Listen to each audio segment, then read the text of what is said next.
Through you, Mr. Chair, I can report that earlier this evening, Council met in closed session pursuant to Section 239(2)C, whereby information was provided and Council provided direction with respect to a potential acquisition of property and also with respect to a potential disposition of property. Thank you, Mr. Auger. Declarations of conflict of interest from any council members.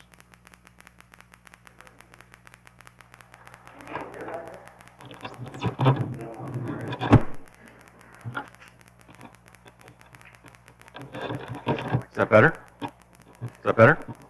Can you guys hear up in the audience? Okay. Thank you.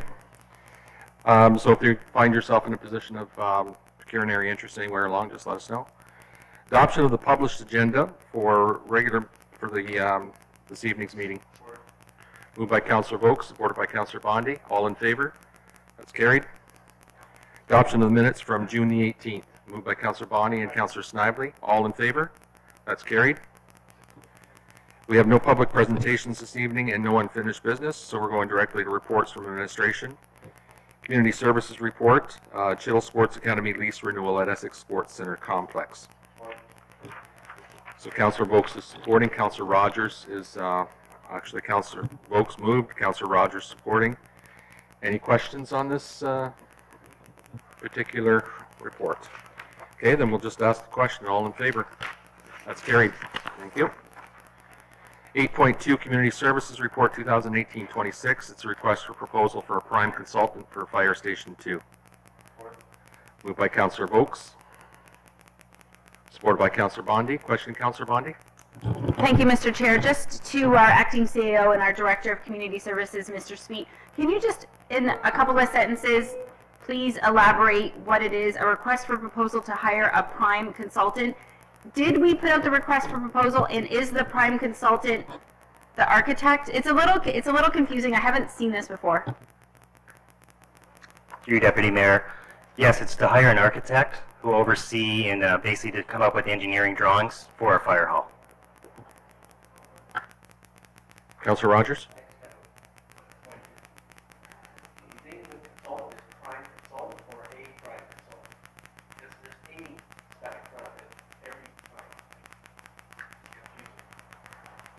Basically, this was used from a past RFP when they did it for Station 1, so that's what it was called at that time.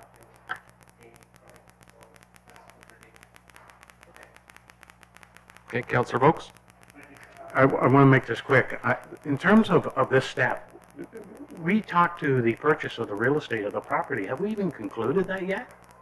Because as a council and as councillors, I don't think no report comes to council to endorse that.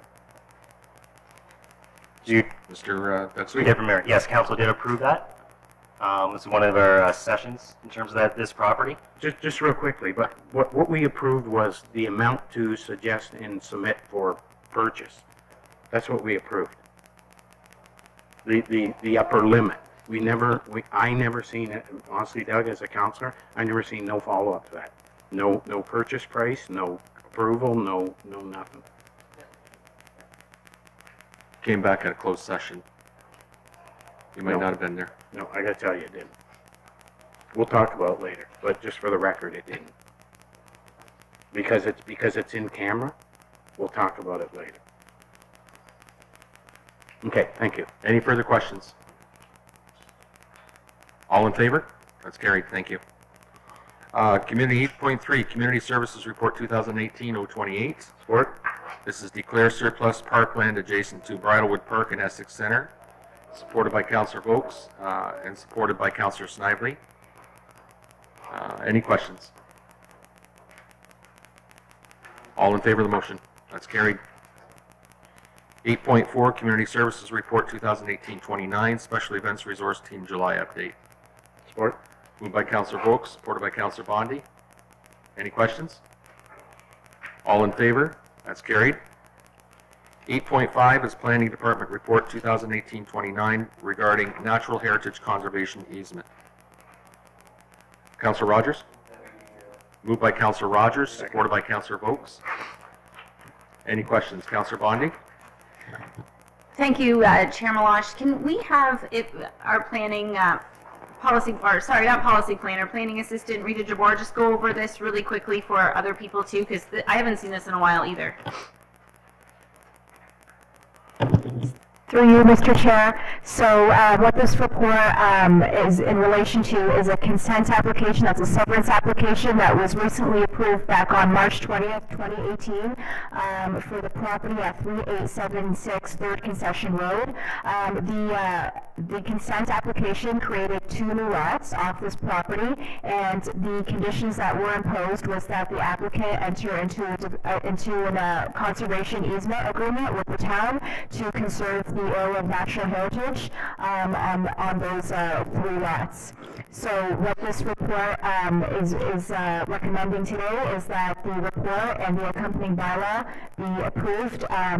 Essentially, the town will enter into an agreement for that conservation easement over the property with the applicant. And the bylaw does include the environmental impact assessment, which was approved by ORCA, and it also includes a copy of that conservation easement as well.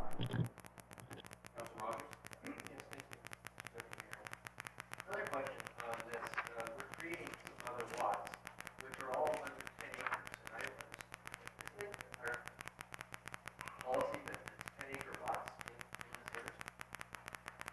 area? Through you, Mr. Chair, that's correct. The minimum lot area for Pleasant Valley is 10 acres. So one of the lots they created was 10 acres, and the other lot was 9.95 acres. So they did get a variance for that 5 points. Any further questions?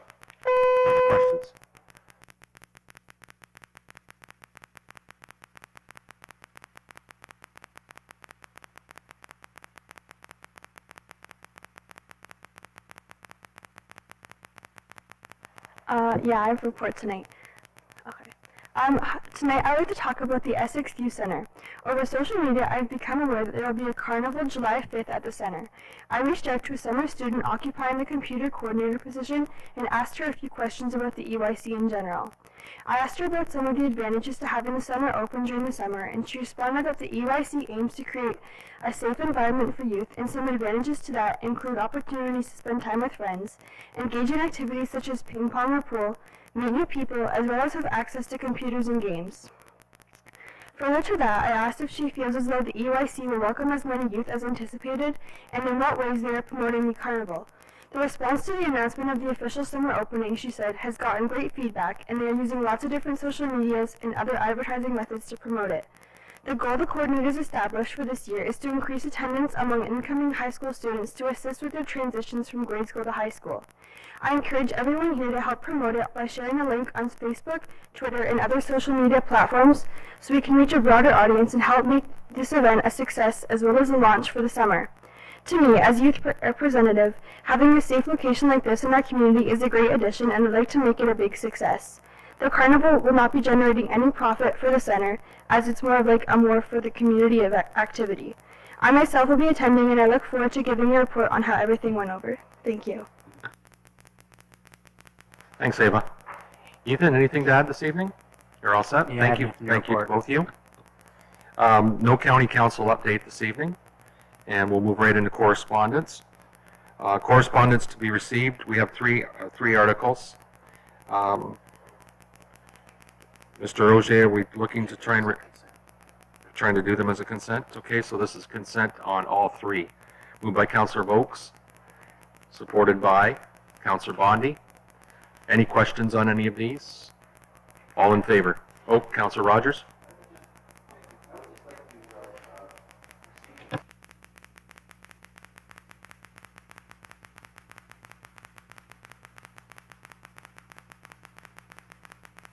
Okay, so we'll remove, if it's okay with the mover and seconder, we'll remove 11.1.3. Okay, we'll remove 11.1.3 and we'll handle that separately. So the motion would be then just 11.11 and 11.1.2 amended. Is that okay with the mover and seconder? Okay, thank you. All in favor? That's carried. Councillor Rogers, did you want to make a motion on 11.1.3?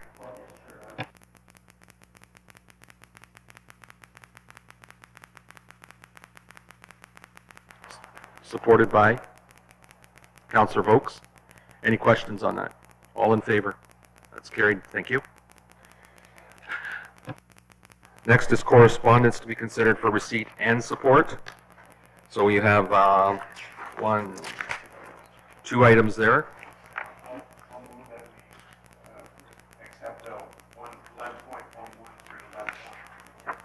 Okay, moved by Councillor Vokes and supported by Councillor Bondi.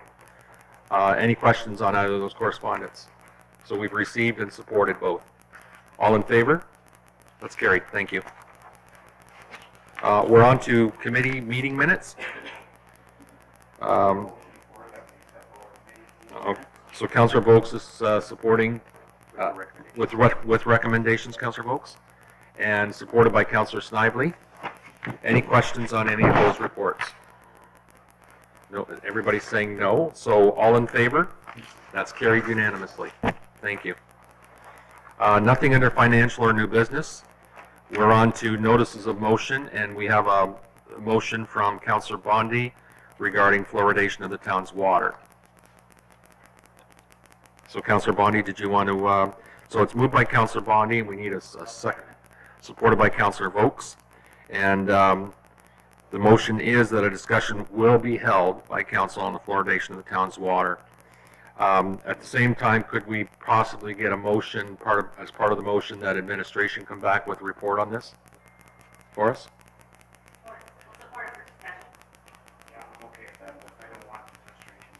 No? Okay.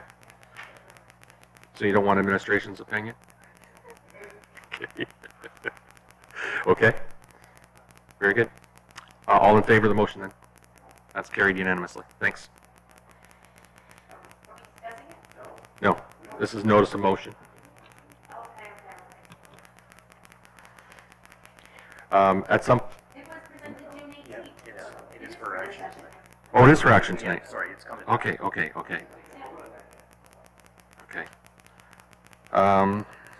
Very good. Okay, let's up for discussion then. I thought this was for next. Yep. Councillor Bondi.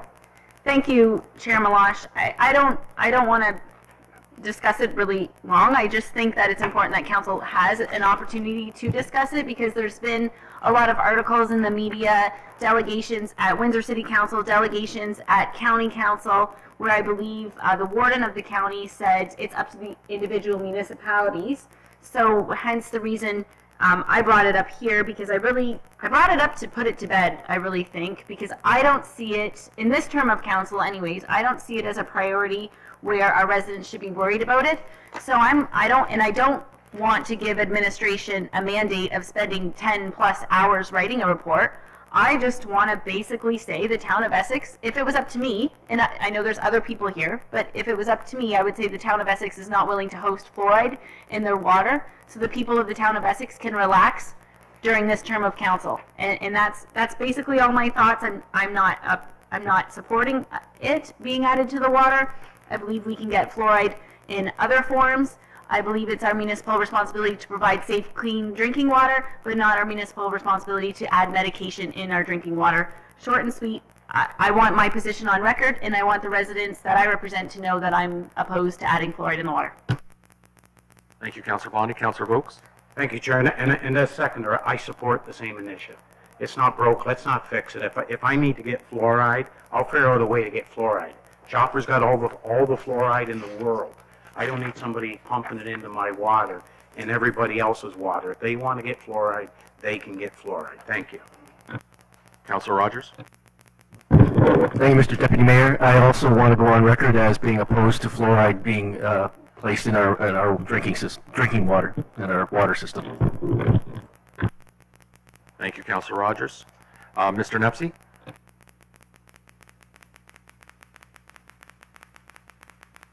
Through you, Chair, just one, I guess, footnote is the town of Essex gets water from 3 different water treatment plants. We control the water that's coming from the Harold Colchester South Water Treatment Plant, but our Essex residents also get water from the Amherstburg Water Treatment Plant and the Union Water Treatment Plant. So when council is making the motion that the town of Essex, for its residents, doesn't support the addition of fluoride, we only have control over our water treatment plant at this point. So maybe as part of that, it would be a letter from this council to the Amherstburg Water Treatment Plant or the Amherstburg Council and to the Union Water Treatment Plant to note that that's the direction that council would be on record with. Thanks, Mr. Nepsey. Councillor Vokes? Then with that being said, I'll make a motion, just if I could, that we send a letter to the Amherstburg water supply that this council has no interest in fluoride being added to the water, and go on record with that with them.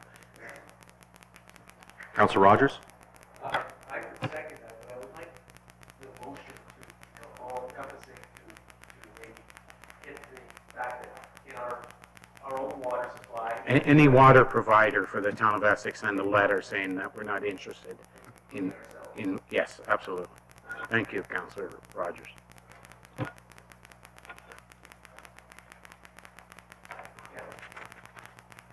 May I ask for a recorded Councilor Bondi? vote? May I ask for a recorded vote, please? So I need help in reconstructing the motion now. As the mover, can you restate your motion?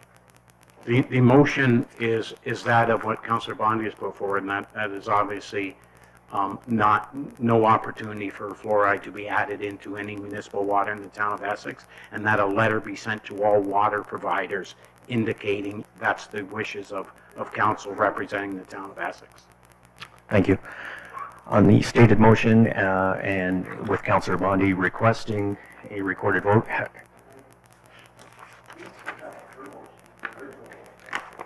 I believe that carried. The motion to have the discussion carried. I could be mistaken on that. Yeah, it did. Yeah, that was Yeah. the only other motion. Yeah. So Councillor Bondi, on the stated motion, how do you vote? Support. Support. Deputy Mayor Meloche? Support? Councillor Vokes? Support. Councillor Rogers? Support. And Councillor Snively? Support. So with a vote of 5 in support and no opposed, the motion carries. Thank you. Okay. So with that done, we'll move on to reports and announcements from council members, and I'll start with Councillor Vokes. I'll make it real brief again. July 28th, starting at 10 o'clock, we're having the business expo at the Heritage Park, which is where the Priscilla Memorial Spitfire plane is. It goes from 10 to 4.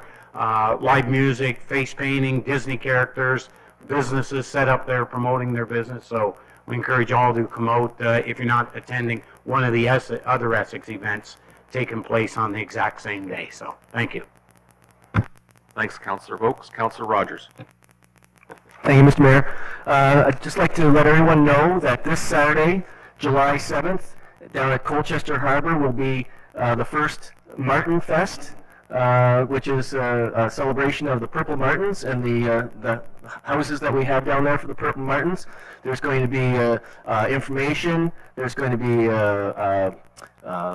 people selling different things for birding and Purple Martins, etc. Communities in Bloom is also going to be down there in support of the Purple Martin Fest. And we'll start at 11 a.m. and there'll be banding of some of the birds, as well as a lot of education and a lot of things for the kids and so forth down at Colchester Marina this weekend. Thank you. Thanks, Councillor Rogers. I'm just going to back up a little bit. I'm going to go to our youth councillors here. So, Youth Councillor Hoffman, do you have any announcements or? Oh, well, this is the portion though that where you would have any announcements if you wanted to say something else. No? Youth Councillor Ethan Robinson. Okay, thank you. Councillor Snively. Through the chair, I'm sorry it didn't bring this forward. If council would allow me to bring this forward, I talked to Rob on this situation on drainage bills. If I can, or I'll make a notice of motion to bring it forward next meeting. These big bills that the farmers are getting for drainage. Through you, Mr. Chair, and for council's benefit, Councillor Snively was asking about the length of debenturing when it comes to drainage projects, and I I informed Councillor Snively that I believe right now, if the assessed amount is between 500 and under 5,000, it provides for a 5-year debenture, and if it's over 5,000, if it's over 5,000, I believe it's a 10-year debenture. I don't know if the Director of Corporate Services can confirm that for me. Further to that, through the chair, if the interest rate, and that's what these farmers were interested in, the interest rate. So they'll pay what we pay at interest rate. Am I correct at saying that?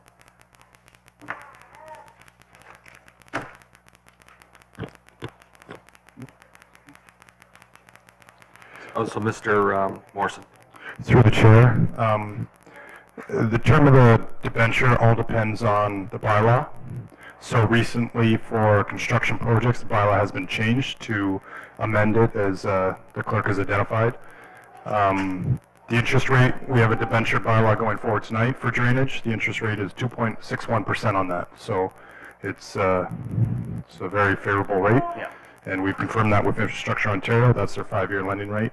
I believe it's 10 years, sitting at about 2.82 right now. So we can't identify too far ahead, but coming closer to the debenture date, we can identify, and that's for capital or construction. Thank you. I'm sorry I brought it forward late in the meeting, but I didn't see it come Okay, you're forward. good. Did you have any other announcements, Councillor Snyder? No, I don't. Thank Okay, you. thank you. Councillor Bondi? Thank you, Chair. I just want to thank staff for the terrific job they did at the splash pad opening in Essex Center on Tuesday and the Moby Mat rollout in Colchester on Wednesday. Very well done events, very well anemones added to our municipality. The splash pad in Essex is really great. It's fantastic to see all the children playing, and the Moby Mat is already getting used. So thank you to the Watson family again, and thank you to staff for doing such a good job on those 2 ribbon cuttings. It was like an exciting week for Mr. Sweet to be on vacation. Everything that we've worked so hard for the last 3 or 4 years, then he's gone on vacation. So, and thanks to your team, Doug, and it was good. Great week to be in Essex. Thank you, Councillor Bondi. And I just have one announcement. July 28th, as Councillor Vokes was saying, is a very busy day in the town of Essex, and we have 3 major events happening, but the way they're rolling out, you can maybe make all of the events. So the one in Essex is from 10 till 4, the one in McGregor is from noon till 10, and the one in noon till 10 as well in Colchester. So various times of the day if you want to try and get out to each of these events.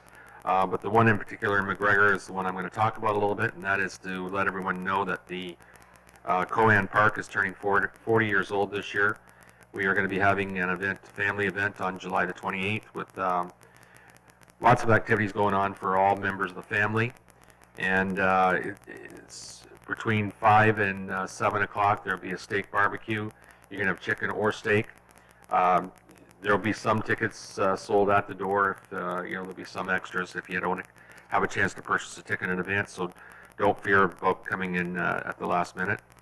But there's a baseball tournament and tree dedications happening, and the fire department will be there. We've got different events happening, like I said, for family members. So try and make it out to these events if you can. Thank you. So with that said, I think everybody's had a chance. Councillor Vokes? I'm sorry, and I wanted to mention this during my particular discussion, so I appreciate you giving me 30 seconds to back the bus up. In terms of the Moby Mat, I was there. I was there for the celebration of the Moby Mat, and the Moby Mat is something that's extremely important and vital to the physically disabled and the mentally challenged in our neighborhood. And I'm not going to say we missed the target, but what we did is there was something that really transpired at that we didn't catch. And I want to say this to the media specifically. When Councillor Bondi sits on the Accessibility Committee, and the Accessibility Committee during their meetings talked about the importance of the Moby Mat, immediately Councillor Bondi, in all due respect to her, took the torch and started running with the torch of that particular issue. She come to council, she sat in that chair, and she said it's very vital that this council supports the Moby Mat. It's very vital that this council finds a way to find the money to get the Moby Mat. And all I'm asking council to do is endorse me to allow me to move forward and start the fundraising. Because if council acknowledges that and understands that, I will hit the ground tomorrow morning running. And all due respect to Mrs. Bondi, she did that. She immediately called me within, I'm going to tell you, 48 hours of hitting the ground running. And she goes, Randy, I got the money. I said, what? She goes, I got the money. And ironically, it was a result of her endeavors that the Watsa family realized what had to be done. And the Watsa family, working with Sherry, got that job completed. So my hat's off to Sherry Bondi, Councilor, for all her work and all her endeavors in getting that task at hand completed. And first and foremost, my hat's off to the Watson family to helping the town of Essex out, because that's a huge issue for us. So Sherry, congratulations on your work on that file. And thank you for the chair for giving me the chance to say that. Thanks, Councilor Vokes. Okay. That certainly is an important issue in our community. So Yes, absolutely. So we're on to bylaws, and Mr. Ogier, I'm going to have you read through the bylaws. So, thank you, Chair. Bylaws that require a third and final reading. 1723 being a bylaw to amend 1037, the comprehensive zoning bylaw for the town of Essex. Moved by Councilor Vokes, supported by Councilor Bondi. All in favor? Carried. 1724, also for third reading, to confirm the proceedings of the June 18th regular council meeting. Moved by Councilor Vokes, supported by Councilor Rogers. All in favor? It's carried. Bylaws for three readings this evening. 1726 being a bylaw to provide for the issue of debentures in the amount of $381,061.79 for works completed for drains. Supported by Councilor Snively, or moved by Councilor Snively, supported by Councilor Bondi. Councilor Bondi, did you have a question as well? All in favor? It's carried. And for two readings this evening, bylaw 1728 being the confirming bylaw of the proceedings of this July 3rd regular council meeting. Moved by Councilor Bondi, supported by Councilor Rogers. All in favor? It's carried. Motion this time. This time we're looking for a motion for adjournment. Support.